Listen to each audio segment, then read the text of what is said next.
Greetings, badass entrepreneurs. Coach Dan Gordon here with a very special episode of For Badass Entrepreneurs Only.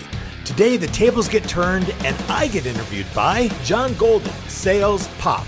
I know you're going to love it. Check it out.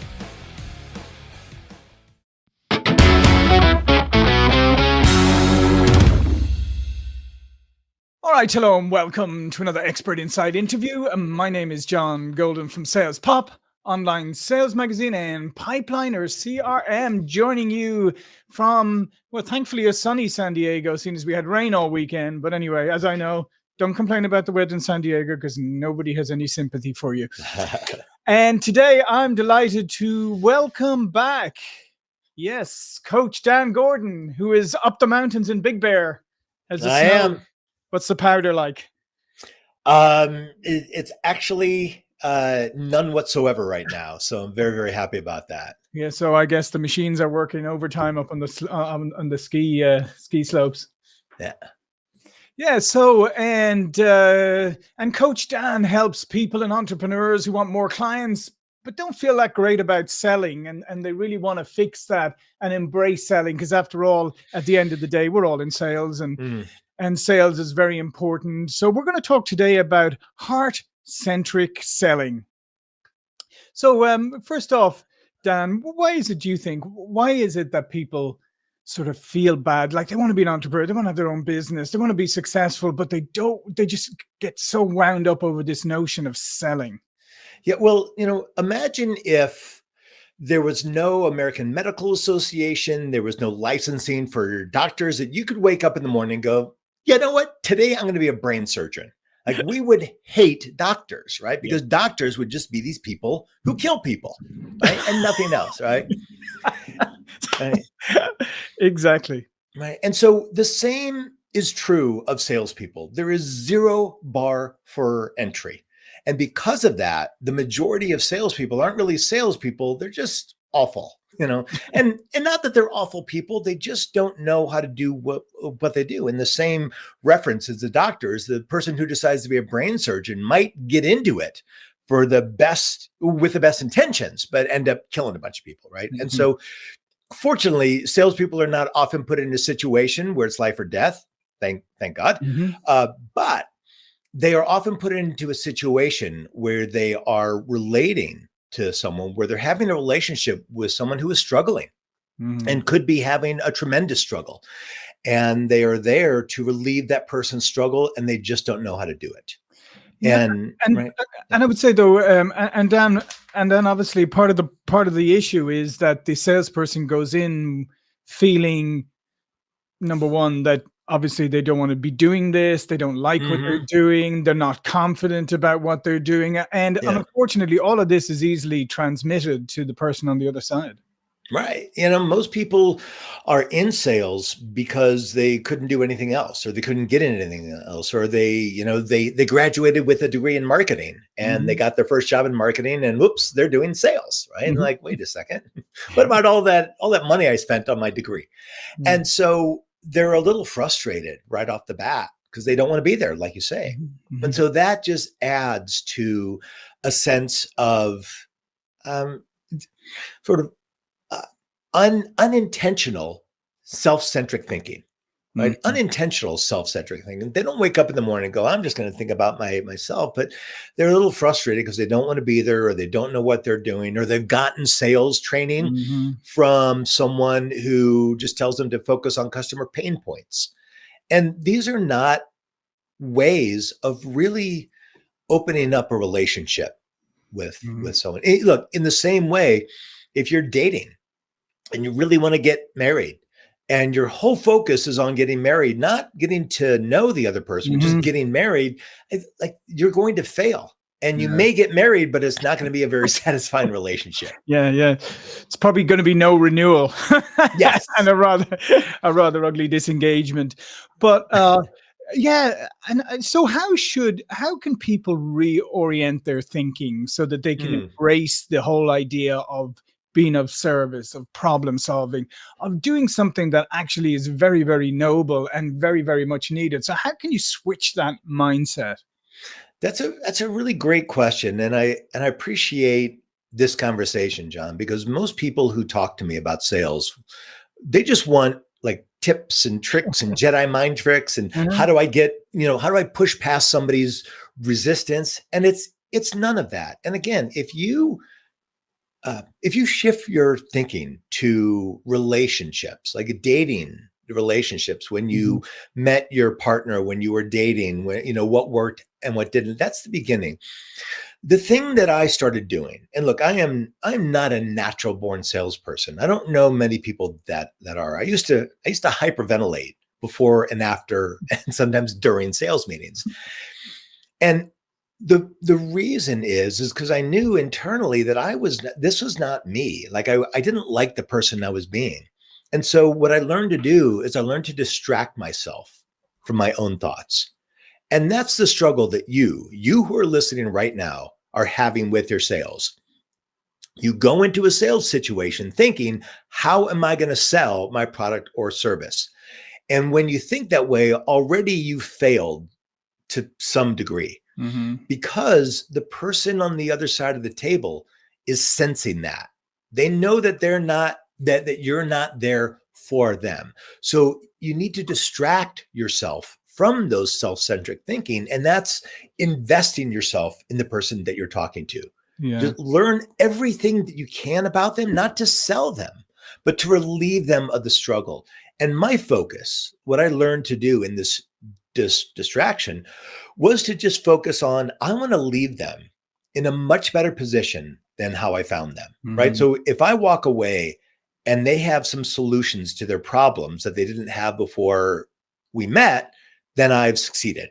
Yeah. And that's the kind of thinking that allows me to betray those self-centered thoughts. And part of it is, as you said, is when you start off from a position of not feeling very good about what you're doing, not feeling very confident about what you're doing, as you said, the person who you're engaging with or the people who you're engaging, you can sense that, and they are already a little defensive, because let's face it, that's just a natural reaction that we have when we know we're in a sales call, we're on the receiving end.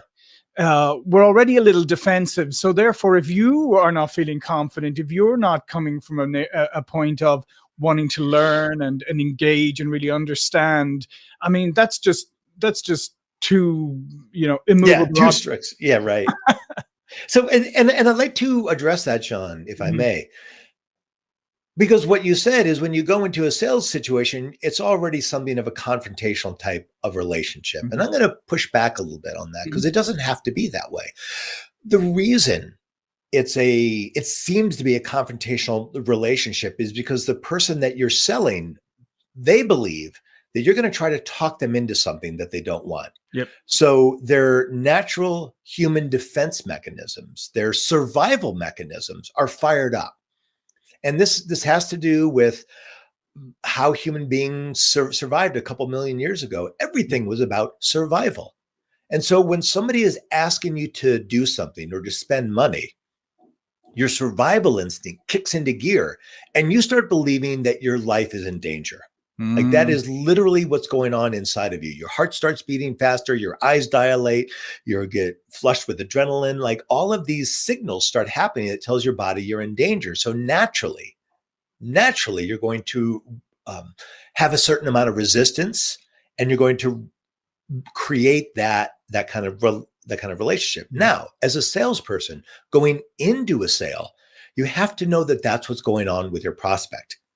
And because of that, it's up to you to ease that reaction that they're having, right? To connect with them on an authentic human level, so they don't feel like you're in it for just yourself, and that will dial down the defense mechanism that they're experiencing.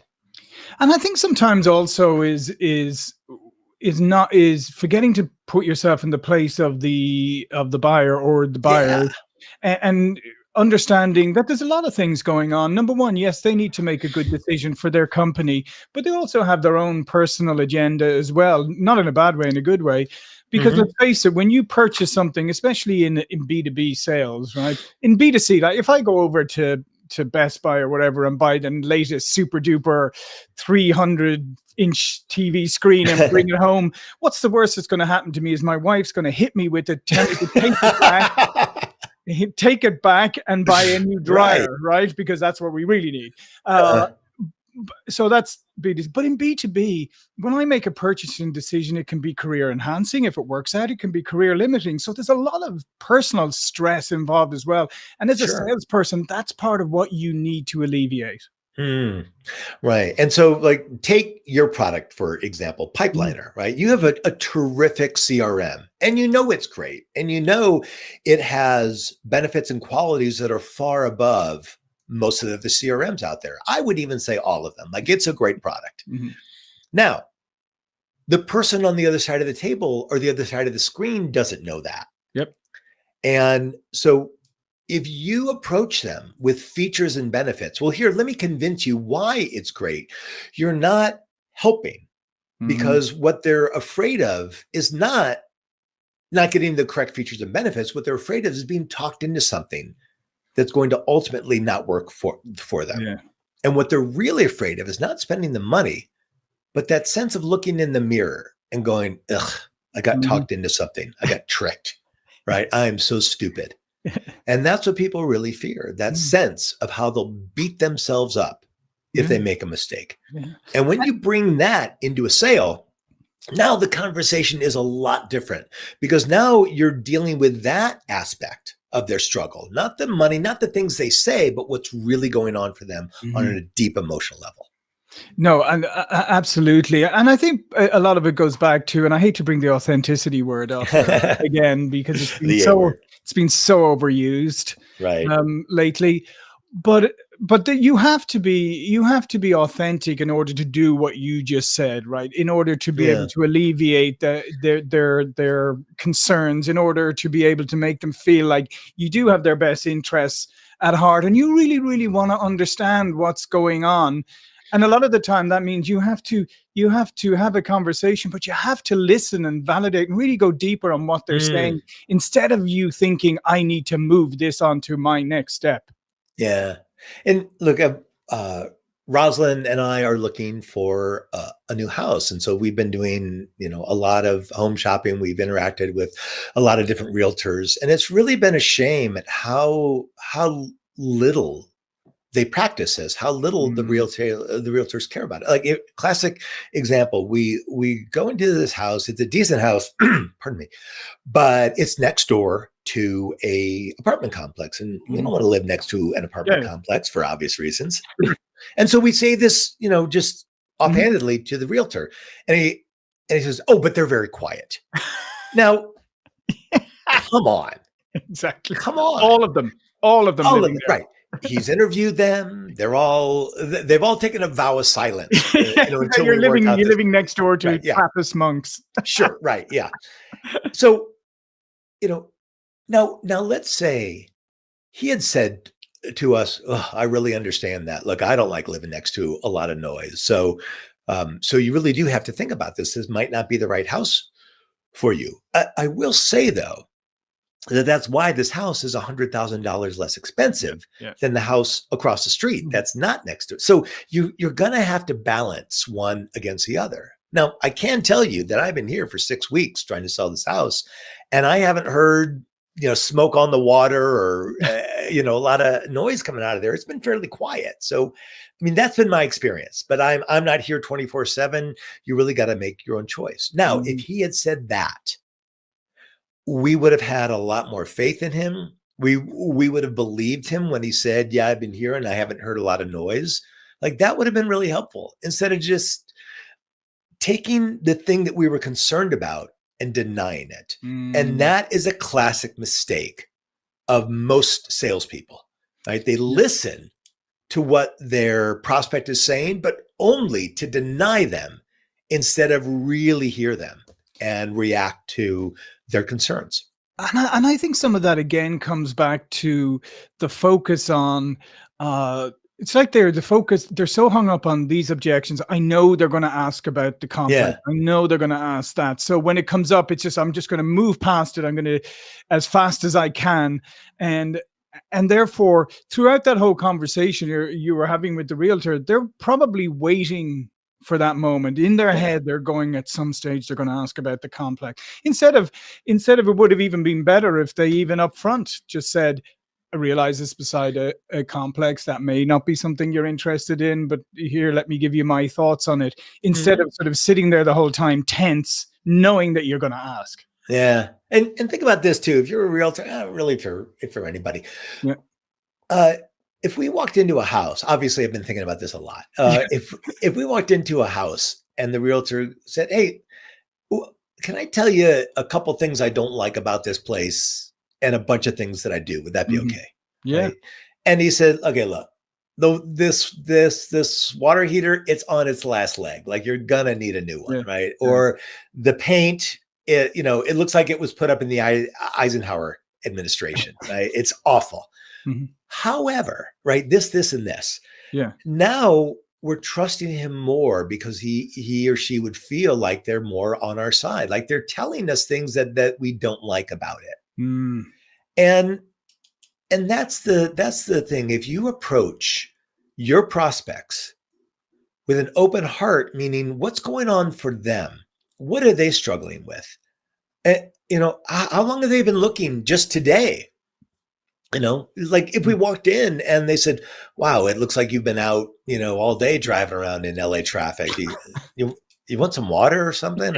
Just why don't you just take a seat for a while and relax, Exactly. Do you need a therapist for a moment? Right. But instead, John, what happens is we walk in, they shove a clipboard in our face and say, "Sign in, please." Yeah, yeah, yeah.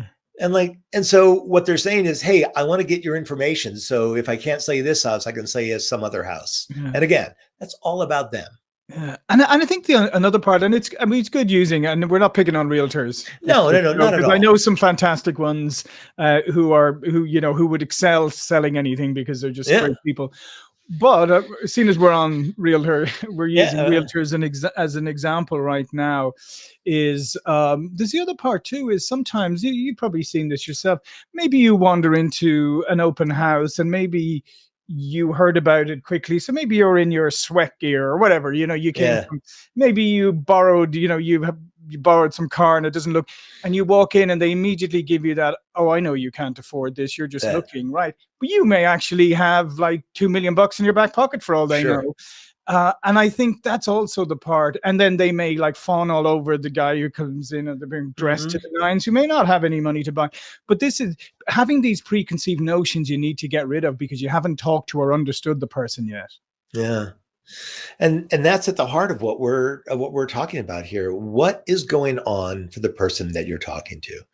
Invest yourself in the mind of the other person. Invest yourself wholly and completely in what's going on for them. It's a wonderful distraction from worrying about whether or not you're going to close a deal.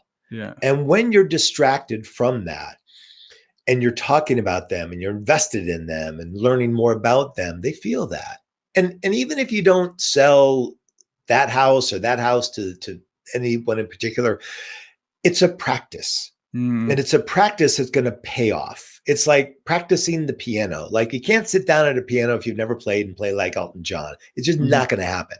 Yeah. And but if you practice over and over again, if you just do the basics, eventually it just starts to take hold. I remember when things really shifted for me.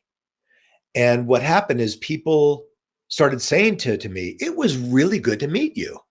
And I thought, wow, that's, now we're headed somewhere. Yeah. Now, to be clear, I wasn't closing more deals then, but it was an indication that I was getting into people's hearts and I was focused on them and I was creating that relationship, which then became the foundation for how I began to sell moving forward. Yeah. And not to get all hippie about this, but I mean the Please, fact, hippie. yeah, yeah, but no, but what you're just saying there, as you are putting out some good energy into the universe, right? Mhm. But even more, and to on practical terms, your people are leaving you with a good feeling, so that maybe they bump into someone, Or somebody says, I have this need, and you go, well, I talked to Dan. Dan's a great guy. You should have a chat with Dan. Maybe Dan will be the right fit for you. Maybe won't, but he's a great guy. Have a chat with him. Now, if you don't leave somebody with a good feeling, or if people doesn't feel like you're authentic and genuine, they're never going to do that. Yeah. And you know what you made me think of is when I'm out at a restaurant and I see a police officer, a group of police officers, I usually buy them their dinner. And the reason that I do that is because I want these peace officers to feel really good about the people out there, right? Because they have a very hard job. And I know that right now we're not too crazy about police officers. A lot of people are. And look, there's bad cops just like there's bad realtors. Exactly. And the reason I do that is because I want to invest in them. I want to invest in their emotions. And this is really what we're talking about, is investing in how people feel and relate and react. And I can tell you that sales is really the ultimate personal development tool. That in sales, you're going to learn more about yourself than you would in therapy and in a Tony Robbins class and in anything. And the reason is that when you're selling, anything that you struggle with is put right in front of your face. Like it's right up in your grill. What you think about yourself, what you think about your product, what you think about value, how you express value, how you handle it when people are resistant. All of these very human experiences are put in front of your face, and they're there for you to gently ease back instead of pushing back. Yeah, no, absolutely. And I mean, in some ways, what you just described is the ultimate journey of self-awareness. So in fact, even if you don't end up staying in sales, if you do it the way we're talking about and the way Dan's talking about here, the benefits to you as you do anything else in your life are going to be huge, because we're selling all of the time, and even if your title is in sales, you really are in sales regardless of what you do. And there's one other thing I'm going to talk about. Like when people ask me, okay, what do I do to sell better? I usually start by asking them, how much sleep are you getting? And like, wait, what? Right? And the thing is that most entrepreneurs do not get enough sleep, and most entrepreneurs have more stress than the average person. And most entrepreneurs really struggle with being productive. And I have tried a lot of different modalities to increase this, to get more rest, to be more productive, to reduce my stress. I tried meditating, which I failed at, microdosing. Like I've tried just about everything. I found this product called New Calm, which is it utilizes something called binaural beats. And binaural beats is just essentially music. It is audio waveforms that exist underneath music. And so it's an app on my phone. I put it on in the morning. I listen to it. I listened to it this morning, and it has changed so many aspects of how I show up in my business. I did a little research on this company. Turns out over 50 professional sports teams use New Calm. The U.S. Department of Defense, Special Forces, the Navy, the Air Force, pilots use this, and it's all had this huge effect on easing people's stress, on getting them to sleep better, on making them feel just more productive. So I gave this company a call. I met the CEO, Jim Poole, and I said, Jim, I want to give away some New Calm so people can experience it. And so what he did is he gave me a week of free New Calm that I can give people. And to get it, and I really urge you to do this, just text the word calm, CALM, to this number, 213-409-8366, 213-409-8366, and text the word calm, CALM. And really, it's you put on your headset, you put on the music, and you just say bye-bye to the world. It takes you on a journey. It's phenomenal. This is foundational to what every entrepreneur, what every salesperson needs. a sense of ease, a sense of calm, a sense of productivity. And I haven't found anything that's as productive and easy as this. So last time, text the word calm, CALM, to 213-409-8366 and get a week's worth of new calm. Fantastic. And it'll, we'll include that there, and you saw it was on the screen as well.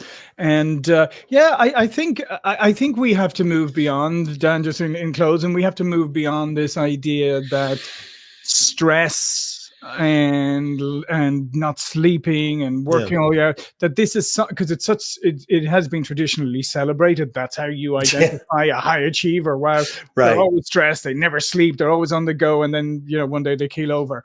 But we have to get away from that, and we also have to get away from, as I often advise people, is look at your morning routine. Like, what is your morning routine? Is it you wake up and you check your social media? Well, you know what that does. You see, oh, look, Dan's standing beside his Lamborghini. Right. My life sucks. Dan's doing so much better. And in fact, you were just standing beside somebody else's Lamborghini, but I don't know that. Or you immediately go on the news, and it doesn't matter where you sit on the political spectrum. The news is not there to inform you, it's there to provoke you. Yes. So you can have a double whammy. You can wake up going, darn, Dan's doing so much better than me, I'm a loser, and all these horrible things are happening in the world. And now, what a great way to start your day. So now you're just like, you're just negative stuff running around in your head. So this sounds fantastic. So listen, thanks again, Dan. Before you go, please do tell people a little bit more about what you do. Yeah. So first of all, if you want to get in touch with me, it's really easy. Just go on to LinkedIn and do a search for Coach Dan Gordon. I'll pop right up. You can also look, if you want to book a 15-minute call with me, there's two things I can guarantee. One, at the end of the call, you won't be a client because I'm not going to try to make you a client. And two, you're going to get at least $10,000 worth of advice, because there is something that you're struggling with that all entrepreneurs struggle with. And I'm going to tell you what it is, but I'm only going to tell you on the call because it's personal. Yeah. And to book a call with me, just text the word help, like help me, Coach Dan. Text help, HELP, to that same number, 213-409-8366, 213-409-8366, and text help, HELP. And my focus and drive is around assisting entrepreneurs in living their best life, in being their best selves. Because when you are selling better, you feel better, there's more money coming in, there's less concern, you have better relationships, have better families, and kids don't end up, bullying and shooting up schools and things like that. It just makes for a better world. Like, entrepreneurs are the best thing we have going. All of y'all, you're hardworking, you're dedicated, and you're committed to living your best life. And I only want to help you do that.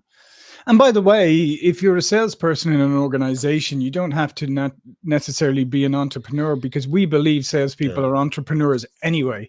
Yes. Because you're the only ones in the organization whose compensation is variable the way it is. You have to literally build your book of business. So we call them salespreneurs, and it applies exactly the same way. So don't think just because don't own your own business that you're not an entrepreneur, because in many ways you are.